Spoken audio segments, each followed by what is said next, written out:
Hi there, my name is Alex Bowers and I'm an education consultant here at Robotify. And I help teachers and educators all around the world to get them set up and trained on the Robotify platform to help them deliver coding and robotics education to their students. Today, we'll be talking about the topic of gamification. And I'm very delighted to be joined by our special guest, Claire Seldon, who is an expert in the field of gamification. Hi, Claire. Can you tell us a bit about yourself? Hi, Alex. Well, I'm embarrassed to be called an expert, but I think at this point I actually am. So I am the biggest nerd in the universe, and I have been playing games of all kinds since I was a very small child. I'm actually a second generation Dungeons and Dragons player, which makes me super, super nerdy. I'm also a high school science, history, and technology teacher. So once I became a teacher, I worked in IT for a while, and then I became a teacher, and I used all of my IT knowledge and all of my gaming nerd knowledge in my teaching, which sort of moved me into the realm of creating games and digital teaching resources around using the ideas of gamification. And then I started teaching other teachers how to do that. And I've been doing that for a few years now, despite all the other things I've been doing to earn money. Fantastic. So you've been kept busy over the last few years, but really, I suppose your career, your education has kind of focused around the idea of gamification. To a certain extent, I have a teaching in background in Montessori, and Montessori was all about project-based learning and the ideas of authentic learning. And gamification is actually a really great way to do project-based learning and authentic learning if it's done well, particularly if you incorporate the idea of story in anything that you're creating that's gamified, because students of all age, and I'm a high school teacher, but I have worked with upper primary students. It doesn't matter how old, in fact, frankly, your grandma is more engaged when you add a story around an activity or an idea. It's one of the really a basic ways that humans communicate, and education is essentially just communication.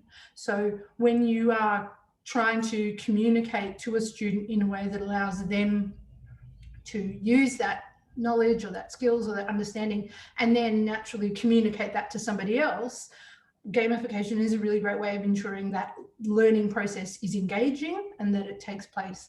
And we know from the research that the more engaged a student is, the more likely they are to retain the knowledge and skills, and the more likely they are to persist. And persistence is this interesting thing that sort of comes up in education a lot, and it's underscores a lot of gamification, because students have to persist to learn, and it doesn't matter whether they're persisting on their times table or their reading or their coding skills or solving a chemistry equation in senior level chemistry. Nobody gets stuff the first time, and if they do, then they just progress to something that's harder that they don't get the first time. So what we want in education is for students to practice those skills and practice applying their knowledge in as many different ways and cases as possible, so that it becomes sort of intrinsic to them. That matters for their job. It matters, unfortunately, for exams. As a Montessori teacher, I'm not mad keen on exams, but I understand that in the modern education system, in order to succeed in exams, the more that you have your knowledge at your fingertips without having to think about it, the better. And gamification can really give you that as a strategy. I'll give you an example. So my husband is a maths teacher, high school teacher. And one of the things that he was taught was that the more a student can do mental arithmetic and the less they have to use a calculator for basic functions, the higher they do in a maths exam. And the reason for that is, one, because once your brain knows something, it can do it a lot faster than a calculator. And two, once something becomes that intrinsic knowledge, then there's less chance for error. So if you're doing a 10-step math problem and 5 of those steps are things you can do mentally, knowing that you're 100% going to get them right, you are just going to have more success. And one of the ways traditional mathematics teaching does is it requires the students to do different problems using the same formula or solution over and over until they recognize when and how to apply those problem-solving methods.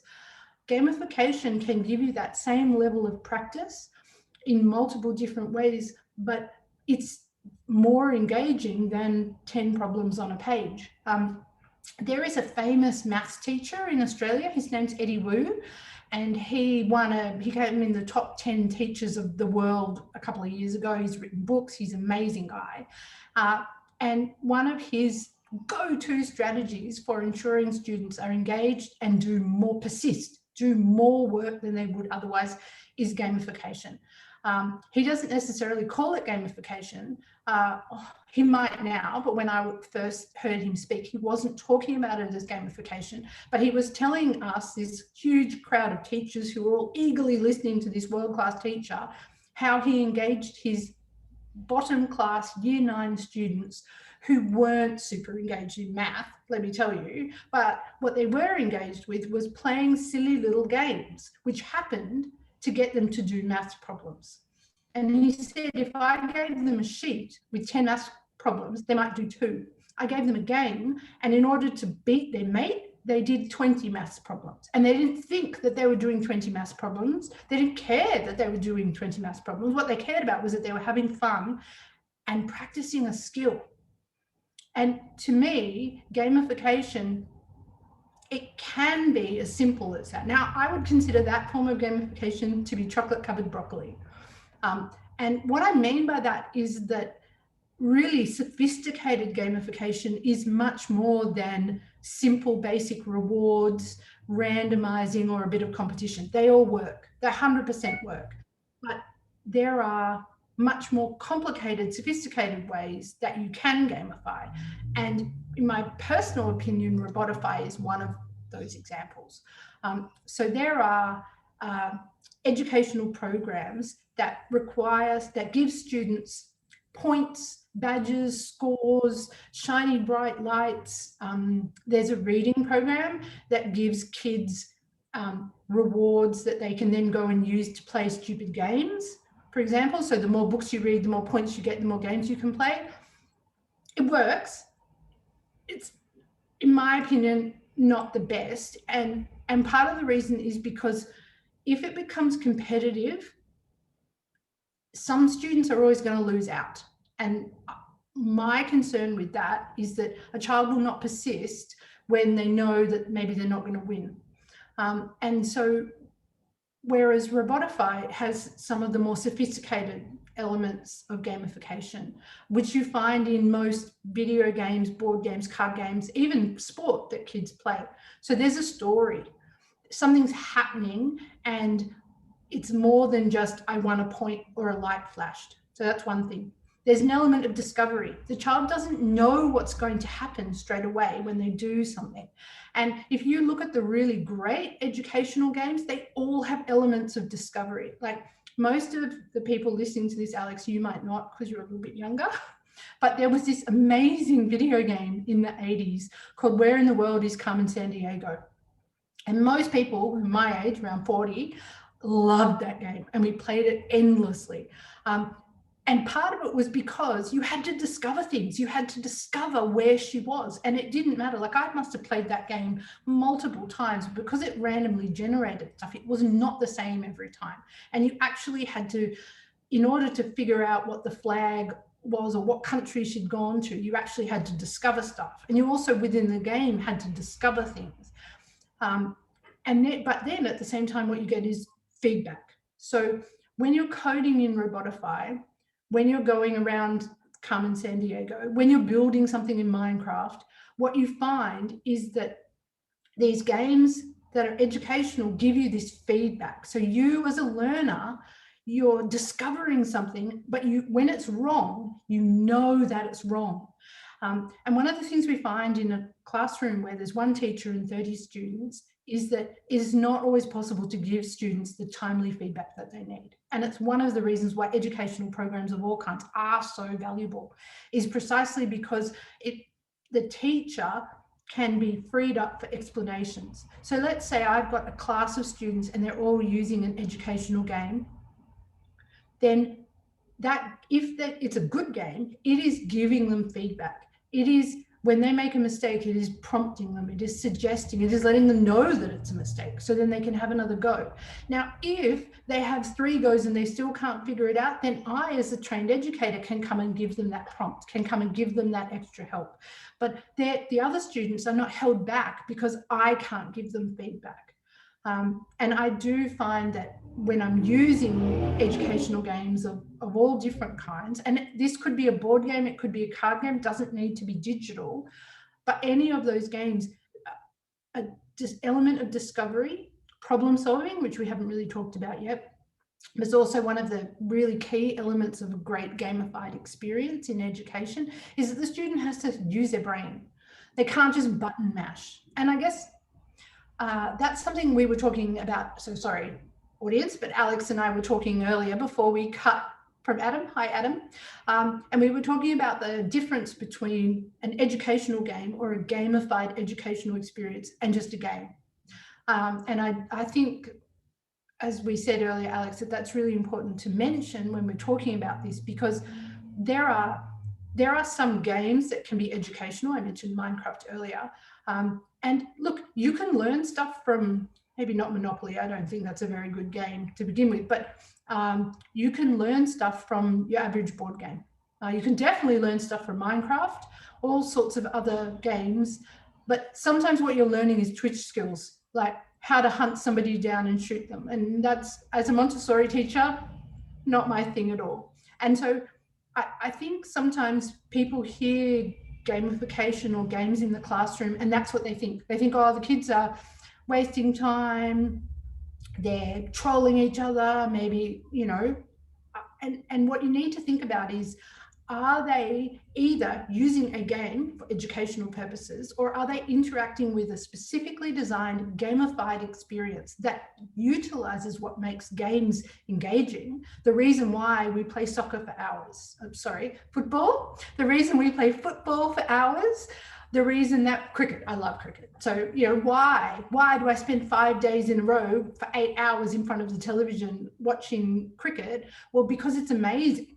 Because there is a story, because there is discovery, what's going to happen next, because there's strategy and watching them choose what ball to bowl, who's going to bat, all that kind of stuff. There is strategy, there is problem solving, there is thinking in that. And students get a benefit from playing sport that isn't just physical, it's intellectual as well.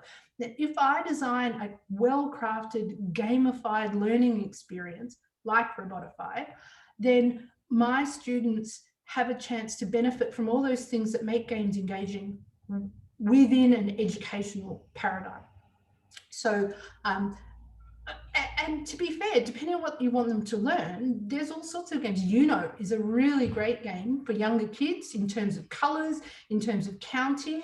It's also good in terms of taking turns and learning the rules and how do I deal with my feelings when my best friend cheats or I lose. Like, all those things are really valuable learning experiences. But when you have a sophisticated, educational, gamified, in this case, digital experience like Robotify, you're getting multiple levels of things. You're getting an engaging experience that has been specifically designed to take students down a path, a learning journey. It's tied to the syllabus, but it's not just, how do I code this? Step 1, step 2. It's not just, oh, I tried to code it and it didn't work. What do I do next? Because of the way it's been designed, there is the motivation to get the underwater submersible to the starfish to detect it, for example. There is that motivation to get the cute little robot to trundle around the Mars base doing his little things, because you care about them, because there's a story involved, because the discovery where I want to know what happens next. And if I can't figure it out, then there's those scaffolds within there. But more than that, it's been designed by an educator. So one of the things I know about Robotify is that the people behind it, not just Alex, but Adam and Evan, they know how to get the right people, including trained educators, to write the programs that the software is based on. So it's not just a case of, here's a cool game like Minecraft, which teachers discovered was so engaging to kids and so technical that they could turn it into something educational. What you've got here is a product that was created to be educational. The whole point of this was that Adam and Evan saw kids trying to learn coding in the real world, looked at the limitations of that, and went on to make it this gamified experience that could be individualized. And I guess that's the other thing for me. When you talk about virtual robotics and gamification, teachers, I know, are concerned that we're talking about virtual robotics and that they think robotics must be hands-on. And I would argue that there is extreme value in hands-on robotics. That's where Adam and Evan started. But the problem is there's an equity issue around that. And there just is. A lot of schools cannot afford one-on-one robots or even 3-on-1 robots. And what I certainly found in my classroom was that whenever you had a group dynamic, that some students would be more or less engaged than others. And depending on what skills I want them to learn, sometimes I do want them hands-on in a small group doing physical robotics, because there's absolutely a value in that. But then at the same time, when what I actually want them to do is engage with coding, coming back, because I know I've talked in circles a bit, to this idea of intrinsically taking in your thinking so that the student takes that process of problem solving, that process of coding, and that process of discovery, those explicit key skills, that doesn't have to be something that they really have to think about. The equivalent of doing those basic calculations in the maths exam using the calculator. So when they're in that group experience, doing their hands-on robotics and problem solving, I want that coding thinking to be in their head. I want it intrinsic. And when they have one-on-one experience with this gamified coding platform, that's what they're getting, is that one-on-one, hands-on. I'm getting instant feedback. I'm discovering this, I'm problem solving, and I'm practicing those skills in multiple different environments, flying drones, underwater submersibles, Mars rovers, battles, robo-duels, super excited for that, that they're applying those skills in multiple different contexts. And now I think I've started to trail and possibly talk too long. Sorry, Alex. Not at all, Claire. I feel like we could listen to you speak all day about this topic. It has been so incredibly interesting. Thank you so much for your time. Unfortunately, that is all we have time for today. But Claire, thank you for joining us. And I'm now going to pass it back over to Adam.